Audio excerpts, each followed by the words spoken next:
Isla Pierce had always prided herself on her independence. Raised in a modest household, she had worked hard to secure a future for herself, starting with a freelance writing career that allowed her to be her own boss. At 30, she lived in a cozy apartment in the suburbs, building her own path, free from anyone's control. Her small workspace overlooked a quiet street lined with maple trees that turned brilliant shades of orange and red each fall.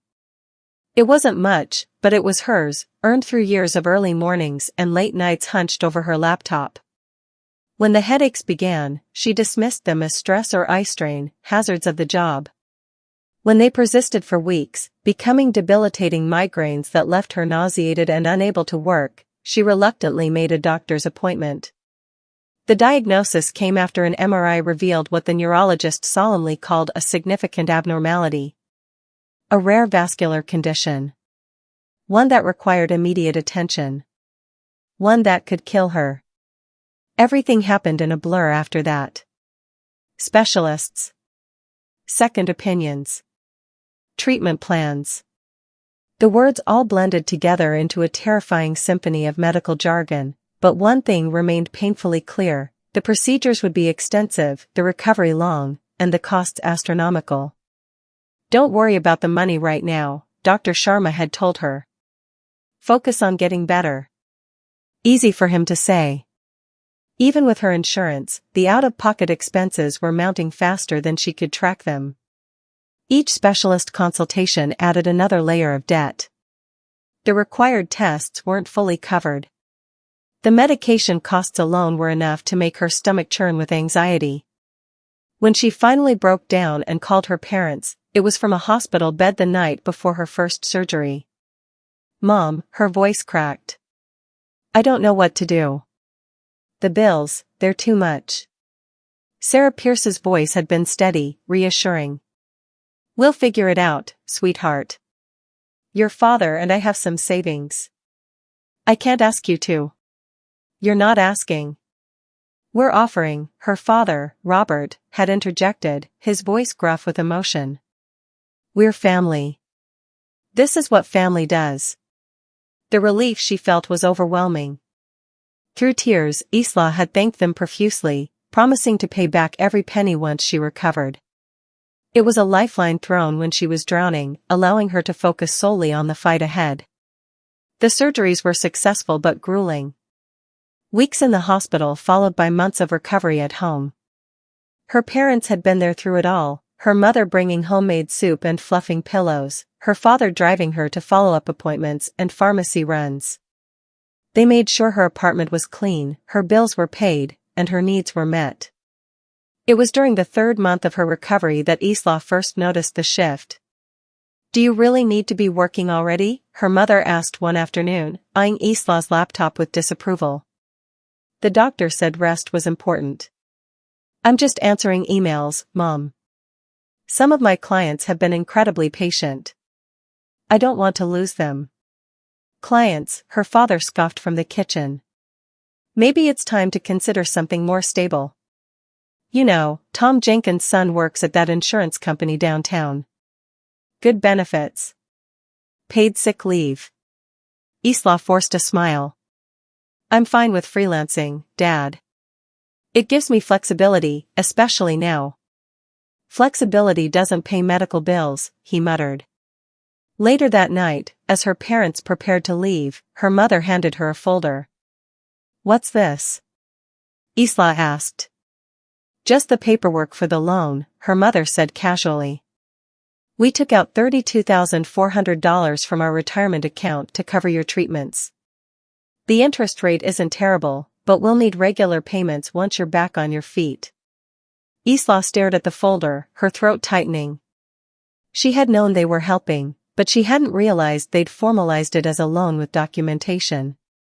Still, she nodded, grateful for their help despite the uncomfortable feeling settling in her chest. "Of course. Thank you both so much. I don't know what I would have done without you." As they left, her father paused at the door. "Get some real rest, Isla. That computer won't help you heal." She watched them drive away, the folder heavy in her hands. Something had changed, something subtle but unmistakable. The safety net she'd been so grateful for was beginning to feel like a net of a different kind, one designed to catch and hold rather than simply break a fall. But Isla pushed the thought away.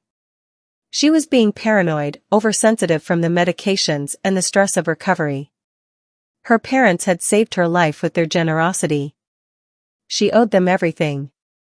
It wasn't until the following weeks that she began to understand just how much they believed she owed them, too. By the 4th month of her recovery, Isla's physical strength was returning. The incision scars were fading from angry red to pale pink, and she could make it through most days without needing to nap. Her doctors were pleased with her progress, though they cautioned that complete recovery would take time. Her parents, however, seemed less impressed. "I saw your car wasn't in the driveway last night," her mother mentioned casually during one of her now daily phone calls.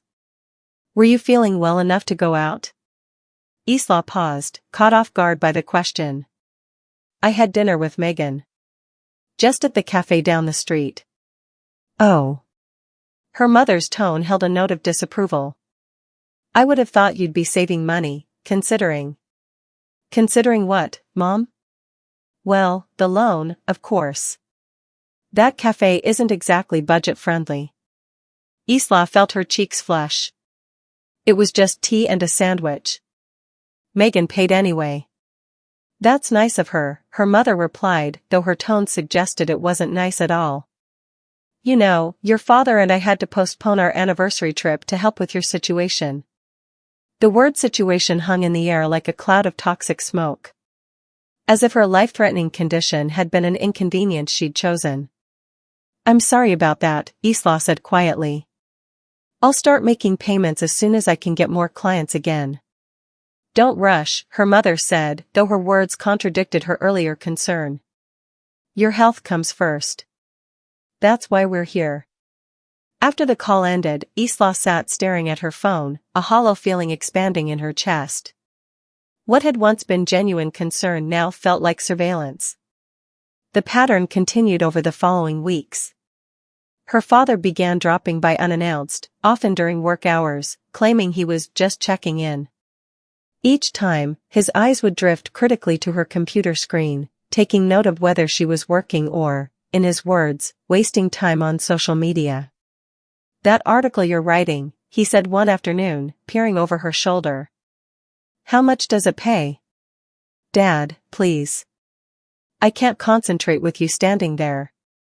I'm just asking a simple question. We're invested in your career now, after all."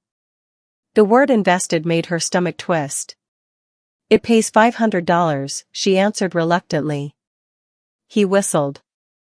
"And how long will it take you to write?" "Probably 3 days of research and writing." He did the math out loud. "So about $166 a day. Not exactly lucrative, is it?" "It's reasonable for the industry, Dad. My buddy Rick's accounting firm pays entry-level employees $350 a day, plus benefits. And you have a business degree gathering dust." Isla took a deep breath. "I don't want to be an accountant. I never did." "Beggars can't be choosers," he said, the words landing like a slap. "Just something to think about." Her mother was more subtle but equally persistent. She'd arrive with groceries Isla hadn't requested, then casually mention the cost as she unpacked them. "The organic vegetables were $4 more, but I know how you like them. Don't worry about paying me back right now." The implied right now always hung in the air, a reminder that every kindness came with an invisible invoice attached. When Isla mentioned wanting to attend a writers' conference that might help her network for new clients, her mother's response was immediate. "Is that really a necessity? Wouldn't it be better to put that money toward your loan?" "It's an investment in my career, Mom." "There's that word again," her mother sighed. "Investments should have guaranteed returns." The term "your loan" had become a constant refrain, wielded like a weapon whenever Isla showed any sign of making a decision her parents didn't approve of. It was no longer "the medical bills" or "the help we gave you." It was your loan, a burden she carried, a debt that seemed to grow heavier with each passing day despite no money changing hands since the initial payment. Then came the day that changed everything. Isla had just returned from a follow-up appointment with her neurologist. Good news, finally, with all tests showing no signs of recurrence, when she pulled into her driveway and stopped short. Parked in her usual spot was a gleaming silver Lexus SUV she'd never seen before. For a moment she thought she'd pulled into the wrong driveway, but no, this was definitely her modest ranch-style home. As she parked on the street and approached cautiously, her mother burst through the front door, face alight with excitement. "Surprise," she called out, gesturing proudly to the vehicle. "What do you think? Isn't it gorgeous?" Isla stood frozen, keys dangling from her hand. "I don't understand. Whose car is this?" "Ours. Your father's and mine." Her mother ran a hand lovingly over the shiny hood. "We've been wanting to upgrade for years, and we finally decided life is too short to keep putting things off." "That's nice," Isla managed, her mind racing to connect the dots. "It looks expensive." "Oh, it was," her mother said with a laugh. "But your father got a fantastic deal. And after everything that happened with you, we realized we need to start enjoying life more." Isla felt as though she'd been punched in the stomach. "After everything that happened with me," she repeated slowly. "Well, yes. Seeing you so ill made us realize how fragile life can be. We should enjoy the things we work hard for." Her mother beamed, oblivious to Isla's growing horror. "Come see the interior. The leather seats heat and cool." As if in a trance, Isla followed her mother to the passenger side, peering in at the luxurious interior with its wood trim and digital displays. All she could see was the money, her money, the money that had saved her life, the money she was supposedly obligated to repay, now transformed into a luxury vehicle her parents had apparently been planning to buy all along. "Mom," she said carefully, fighting to keep her voice steady. "Where did the money come from for this?" Her mother waved a dismissive hand. "Oh, we've been saving. And your father got a nice bonus last quarter." "But the loan," Isla pressed. "You said you took money from your retirement account for my medical bills." Her mother's expression shifted subtly, a flicker of defensiveness crossing her features. "We did, but that doesn't mean our entire lives have to stop, Isla. We're still putting money aside for retirement. We've been very careful with our finances." The unspoken implication hung between them, "unlike you." "I see," Isla said, though she was beginning to see all too clearly. The loan, the constant reminders, the monitoring of her spending and career choices, it had never been about concern for her ability to repay. It had been about control. About keeping her indebted and compliant while they lived as they pleased. "Don't you have good news from the doctor?" her mother asked, changing the subject. "That's what we should be celebrating." Isla nodded mechanically, following her mother inside where her father waited, car brochure still in hand. As her parents chatted excitedly about leather grades and fuel efficiency, something hardened inside her, resolve forming like a crystal in a saturated solution. She would pay them back. Every penny. And then she would walk away. For 3 days, Isla said nothing about the car. She smiled through her parents' excited descriptions of its features, nodded when they explained how they deserved this small luxury after years of frugality, and bit her tongue when they casually mentioned how the monthly payments were manageable despite the loan they'd given her. On the 4th day, she couldn't remain silent any longer. They were having Sunday dinner at her parents' house, a tradition that had become mandatory rather than voluntary since her illness. Her mother had prepared pot roast, her father's favorite, and they were midway through the meal when he mentioned the car payments again. "The interest rate is higher than I'd like," he said, cutting into his meat. "But our credit took a hit after we helped you out." Something snapped inside Isla. She set down her fork with deliberate care. "About that," she said quietly. "I've been wondering about the timing of your new car purchase." Her mother looked up, a flicker of wariness crossing her face. "What do you mean, dear?" I mean that you told me you took money from your retirement account to help with my medical bills. Money I'm supposed to be paying back. But somehow you had enough for a down payment on a luxury SUV. The silence that fell over the table was heavy and immediate. Her father's jaw tightened, a sure sign of his rising anger. Are you implying something? He asked, his voice dangerously calm. I'm not implying anything. I'm asking directly.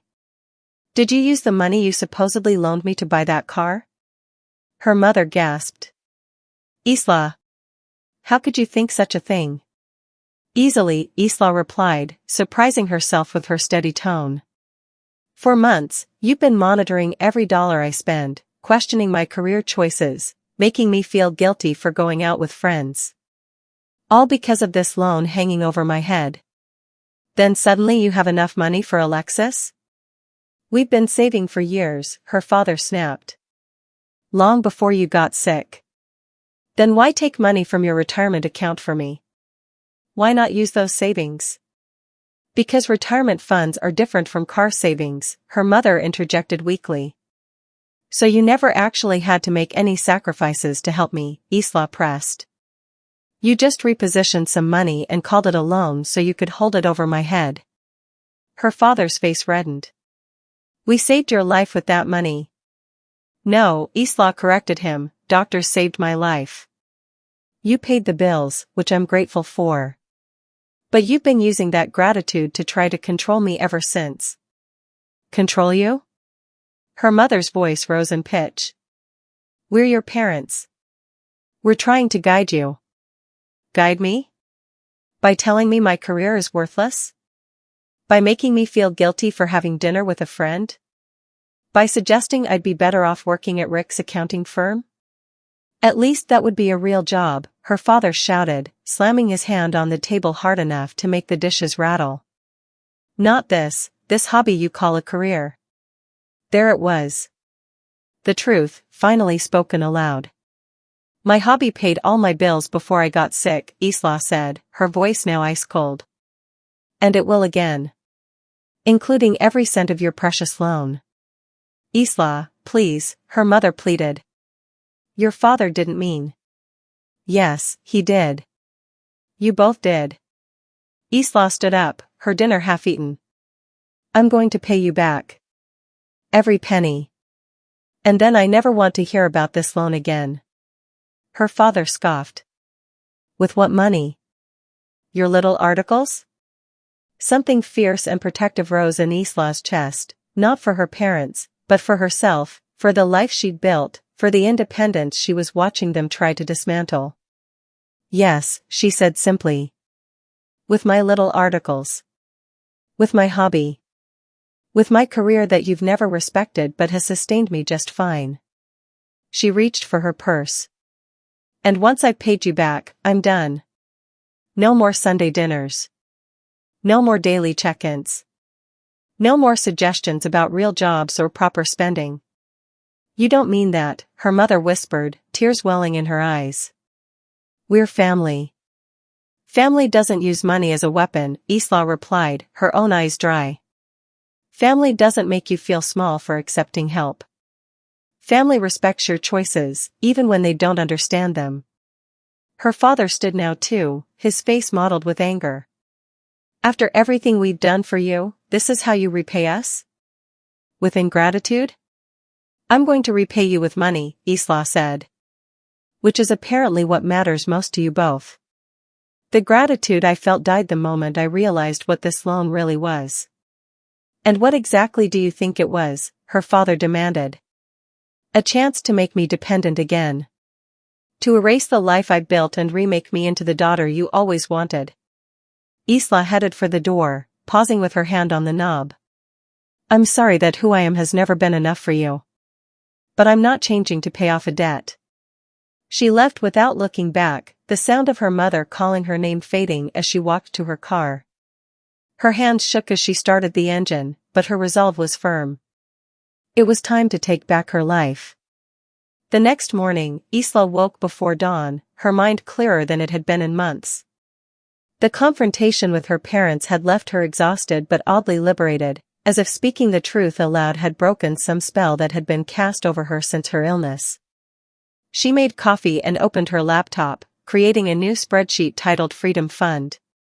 First, she needed to know exactly what she was dealing with.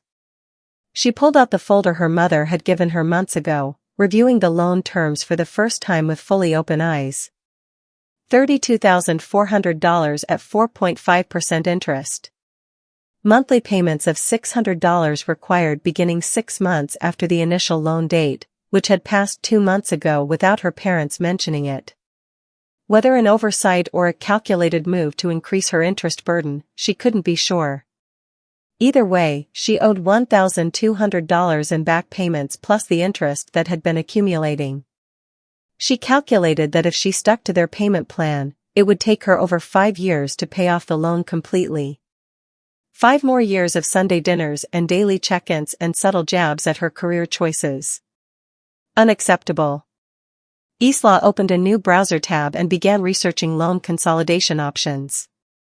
Her credit had taken a hit during her illness, but it wasn't terrible. Perhaps she could take out a personal loan from a bank at a similar interest rate, pay her parents in full, and then repay the bank instead. At least a financial institution wouldn't show up at her door unannounced or question her career choices. After sending inquiries to 3 different banks, she turned to her income. Her regular clients had been understanding during her illness, but many had found other riders in her absence. She needed to rebuild her client base, and fast. Isla created a new portfolio website, showcasing her best work. She drafted personalized emails to former clients, announcing her return to full-time work. She applied for every relevant freelance opportunity she could find, setting daily goals for job applications and cold pitches. By noon, she had sent out 15 applications and scheduled video calls with 2 potential new clients for later that week. It wasn't enough, not nearly, but it was a start. Next, she turned to her expenses. Her rent was reasonable but not cheap. Perhaps she could find a roommate, or move to a smaller apartment? She made a list of all her monthly expenses, ruthlessly cutting anything non-essential. The gym membership she rarely used. The streaming services she could live without. The weekly takeout that could become monthly. As she worked, a new idea began to form. What if she didn't just pay off the loan and continue her life as before? What if she used this as an opportunity to completely start over? Isla opened another tab and began researching cities with lower costs of living where freelance writers could thrive. Places with good internet connectivity, affordable housing, and ideally, a thriving creative community. Places far from her parents' suffocating presence. By evening, she had narrowed her options to 3 cities, each offering a fresh start at a fraction of her current living expenses. She created a new budget based on each location, calculating how quickly she could pay off the loan if she relocated. The numbers were promising. With a lower rent and cost of living, combined with aggressive client acquisition, she could potentially pay her parents back within a year, maybe even less if she took on additional work. As darkness fell outside her window, Isla's phone lit up with a text message. Her mother, "We miss you. Your father didn't mean what he said. Please call us." Isla stared at the message, feeling the familiar pull of guilt and obligation. For a moment, her resolve wavered. They were her parents, after all. They had raised her, loved her, helped her when she needed it most. Could she really cut them out of her life so completely? But then she remembered her father's dismissive words about her career, her life's work, belittled as a hobby. She remembered her mother's constant monitoring, the subtle shame attached to every purchase, the slow erosion of her independence. Love shouldn't come with conditions. Help shouldn't come with control. She left the message unanswered and returned to her planning. By midnight, she had created a comprehensive roadmap to freedom, a detailed plan that would allow her to pay off her debt and reclaim her life within 12 months. Step 1, secure new clients and rebuild her income. Step 2, cut expenses drastically to maximize savings. Step 3, research and decide on a new city. Step 4, put her repayment plan in writing and present it to her parents. Step 5. Move and rebuild, far from their influence. As she finally closed her laptop and prepared for bed, Isla felt something she hadn't experienced since before her illness: hope. Not the desperate hope of survival, but the empowering hope of someone actively shaping their future. For the first time in months, she slept without dreaming of medical bills or disappointed parents. Instead, she dreamed of open roads and new horizons, of a life reclaimed and rebuilt on her own terms. The journey ahead would be difficult, filled with long hours and sacrifices. But it would be her journey, her choices, her life. And that made all the difference. Over the next 6 months, Isla's life transformed into a carefully choreographed dance of work, planning, and measured interactions with her parents. Each day began before sunrise and ended well after midnight, every hour maximized for productivity. She landed 3 major clients within the first month, writing everything from technical manuals to marketing copy. The work wasn't always creatively fulfilling, but it paid well and steadily. She took on smaller projects in between, often working 7 days a week without breaks. Her apartment became a Spartan space, stripped of all but the essentials after she sold furniture, electronics, and clothes she could live without. Each sale added to her growing repayment fund. Each sacrifice brought her closer to freedom. She spoke to her parents only when necessary, keeping conversations brief and impersonal. Sunday dinners became a thing of the past, replaced by short text messages confirming she was still alive. Her mother called daily at first, then weekly as Isla's responses grew increasingly detached. Her father, still nursing his wounded pride, barely spoke to her at all. 3 months in, Isla made her first major payment, $5,000 transferred directly to her parents' account with a simple note: loan repayment Isla. No thank you, no explanation, just a business transaction between debtor and creditors. Her mother called immediately. What's this money for? The loan, Isla replied, keeping her voice neutral. I'm paying it back. But, we didn't expect. Your father and I thought maybe we could talk first, work things out. There's nothing to work out. You loaned me money, I'm paying it back. Isla, please. We're worried about you. You never call, you've lost weight. I'm fine, Mom. Just busy working. I'll make another payment next month. By the 4th month, she had narrowed down her relocation options to Portland, Oregon, a city with a thriving freelance community, affordable neighborhoods, and most importantly, thousands of miles from her parents' hometown. She joined online groups for Portland transplants, researched neighborhoods, and began applying for apartments that would accept a remote tenant. When her lease came up for renewal, she signed for just 3 more months, the minimum her landlord would accept. The end was in sight. The 5th month brought an unexpected boon, a content creation contract with a major tech company, offering steady work at double her usual rates. Isla worked around the clock to deliver exceptional quality, securing a promise of ongoing projects. With this new income stream, she made another substantial payment to her parents, $10,000. This time, her father called. What exactly are you trying to prove? He demanded, skipping any greeting. I'm not trying to prove anything, Isla replied calmly. I'm repaying the loan, as I said I would. By working yourself to death? Your mother says you look exhausted when she sees you in town. Isla hadn't realized her mother had spotted her. The thought of being observed without her knowledge sent an uncomfortable shiver down her spine. My health is fine. Better than ever, actually. This is ridiculous, Isla. We don't need the money back this quickly. We can work out a more reasonable payment plan, one that doesn't require whatever insanity you're putting yourself through. For a moment, Isla was tempted. The exhaustion of the past months weighed on her, and the thought of easing her punishing schedule was alluring. But then she remembered the Lexus in her driveway, the constant surveillance, the dismissal of her chosen life. I prefer my current plan, she said firmly. I'll have the remaining balance to you by the end of next month. Her father was silent for a long moment. And then what? He finally asked, his voice uncharacteristically vulnerable. Isla hadn't expected the question. Then the loan is paid off. That's not what I mean, and you know it, he said. What happens to us, to our family, after that? The question hung between them, heavy with implications. Isla closed her eyes, gathering her thoughts. I don't know yet, she answered honestly. That depends on whether you and Mom can see me as an adult who makes her own choices, not a project to be fixed or controlled. We've never. You have, she interrupted softly.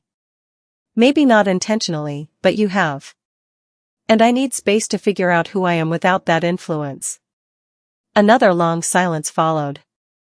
Your mother misses you, he finally said, his voice gruff with emotion he rarely displayed.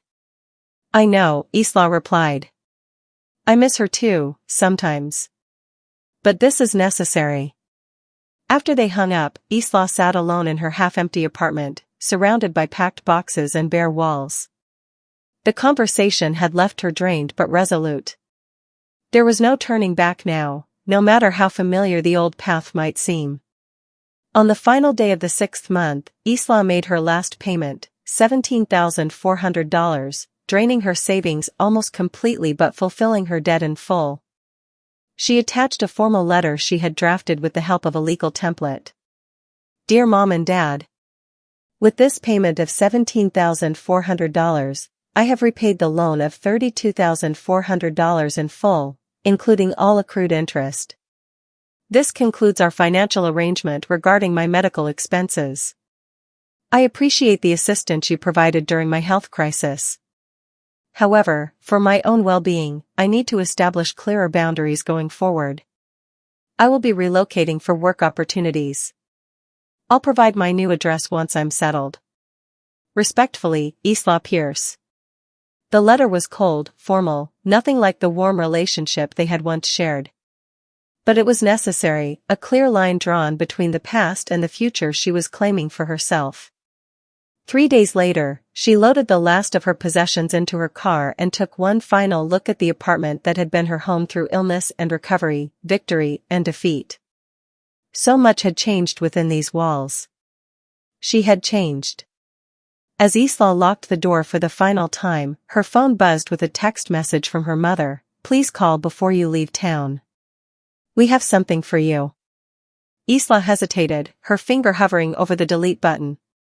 She had planned a clean break, no tearful goodbyes or last-minute reconciliations.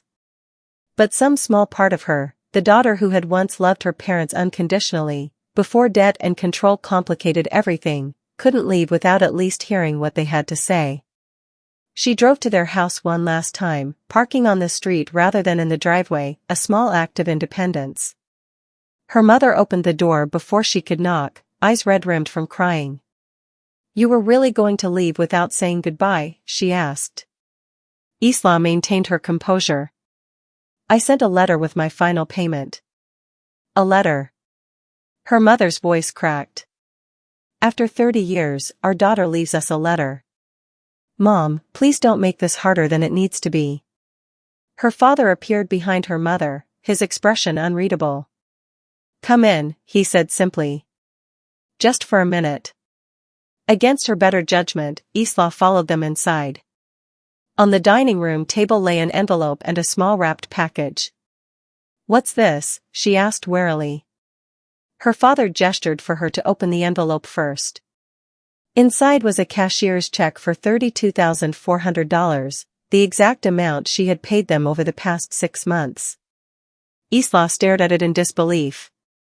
I don't understand. We never wanted the money back, her mother said quietly. We wanted to help you.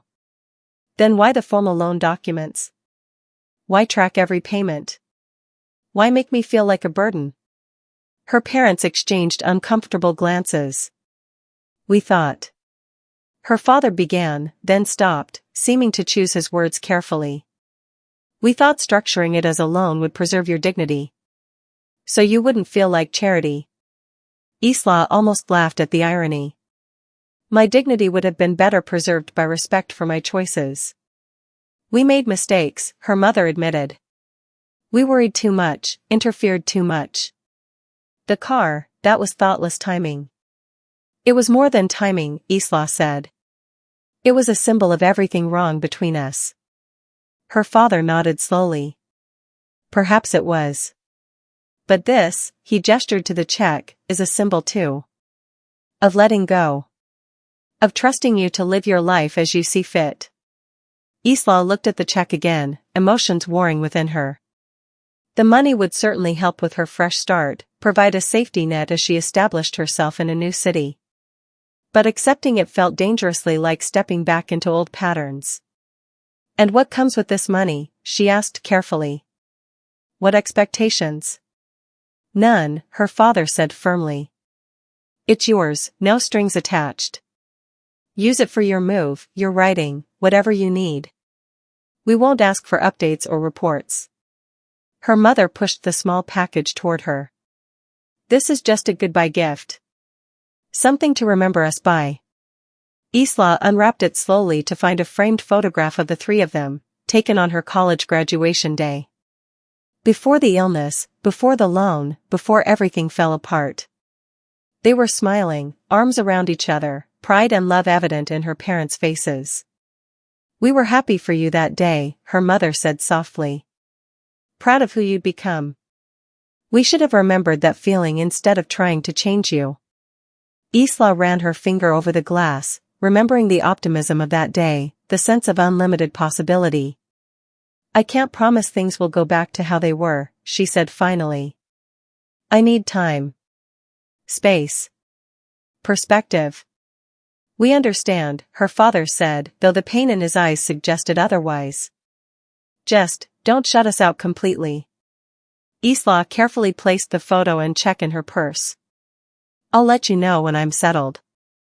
We can talk occasionally. See where things go. It wasn't forgiveness, not yet. But it was an opening, a small crack in the wall she had built between them. As she drove away for the last time, watching her childhood home recede in the rearview mirror, Isla felt neither triumph nor sadness, but a quiet resolve. The road ahead was unknown, but it was hers to travel as she chose. The weight of the loan was gone. Now she would discover who she could be without its burden. Portland greeted Isla with 3 days of unrelenting rain, a baptism, she thought wryly, into her new life.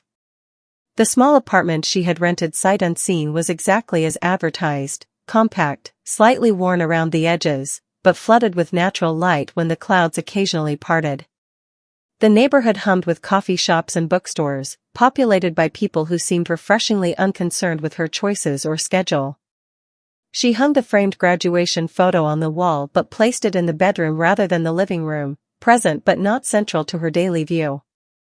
The cashier's check remained undeposited for 2 weeks while she debated its symbolism. In the end, practicality won over pride. She deposited it into a separate savings account, a safety net she hoped never to need but was grateful to have. True to their word, her parents maintained a respectful distance.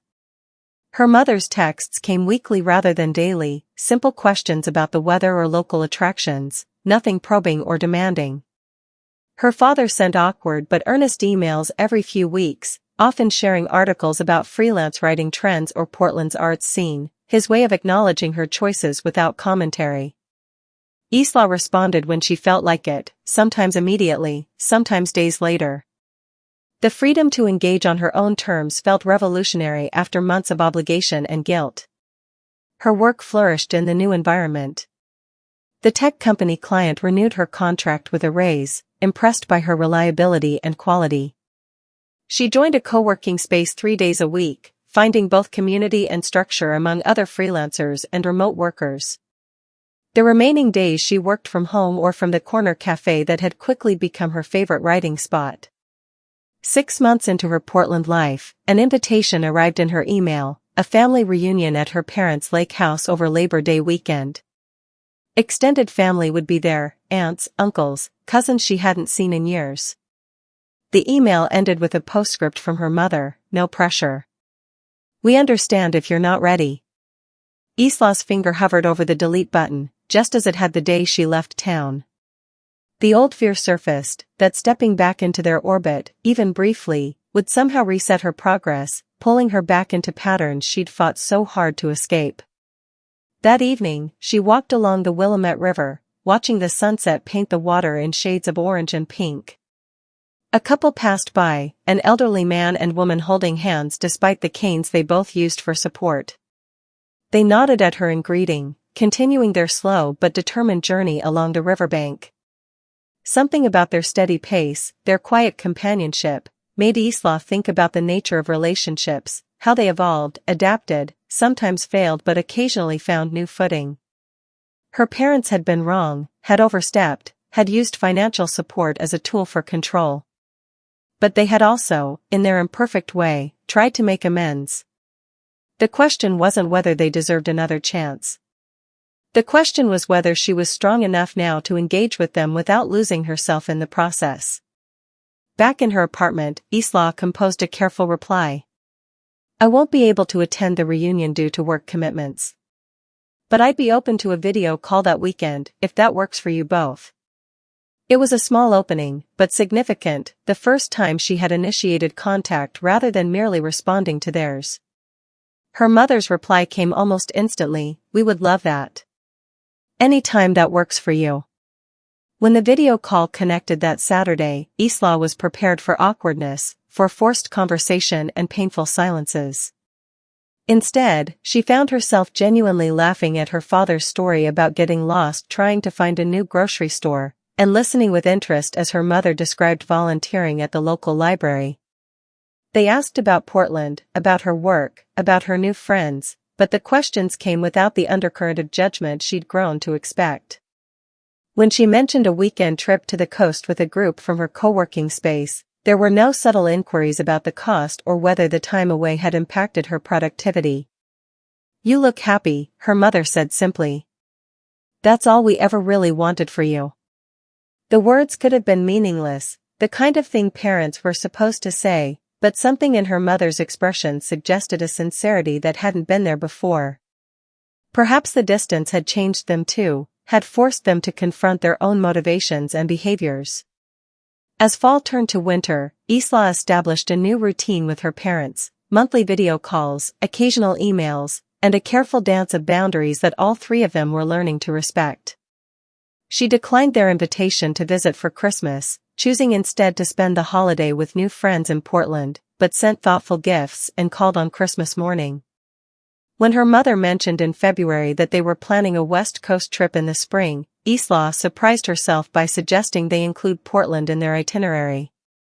Are you sure? Her father asked, unable to mask his excitement. We don't want to intrude on your space.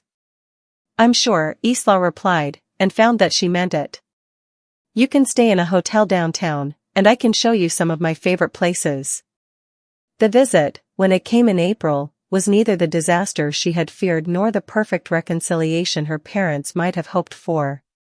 There were moments of tension, her father's reflexive frown when she mentioned turning down a lucrative but creatively stifling contract, her mother's too careful inspection of her apartment. But there were beautiful moments too, watching her father's face light up at Powell's Books, sharing coffee with her mother at her favorite cafe, introducing them both to friends who saw Isla as she truly was, independent, creative, thriving. On their final evening, as they walked back to their hotel after dinner, her father cleared his throat awkwardly. We're selling the Lexus, he announced. Downsizing to something more practical. Isla glanced at him, unsure how to respond. The car had become such a powerful symbol in her mind, the physical manifestation of all that had gone wrong between them. Any particular reason? She asked carefully. Several, he admitted. It's too expensive to maintain. The gas mileage is terrible. But mostly. He hesitated, exchanging a look with her mother. It reminds us of mistakes we made. Of almost losing you, not to illness, but to our own stubbornness. Her mother slipped her arm through Isla's. We're learning too, you know. It's not easy, at our age, to realize you've been wrong about important things. But we're trying. Isla felt a knot in her throat, unexpected emotion rising. I know you are, she said softly. So am I. They parted at the hotel entrance, their goodbye neither tearful nor cold, but somewhere in between, a goodbye between adults who shared a complicated history but were finding their way toward a different future. Back in her apartment that night, Isla opened her laptop and navigated to her calendar. The tech company had offered her a chance to travel to their headquarters in Austin for a conference, an opportunity that could lead to more responsibility, more creative control, possibly even a position on their senior content team. 6 months ago, she might have hesitated, wondering how her parents would react to another move, another step away from their influence. Tonight, she confirmed her attendance without a second thought, knowing that wherever her career took her next, the decision would be hers alone. The journey wasn't over. There would be other conversations, other boundaries to establish, other moments when old patterns threatened to reassert themselves. But Isla was no longer afraid of those challenges. She had proven to herself, and to her parents, that she could stand firm, that she could build a life on her own terms. In the quiet of her Portland apartment, thousands of miles from where she had started, Isla felt a sense of peace that had nothing to do with geography and everything to do with the inner journey she had traveled. She had given her parents her love, her forgiveness, even a cautious second chance at relationship. But her life would always be hers to live. And that knowledge, hard-won through illness and debt and difficult choices, was worth every step of the journey that had brought her here.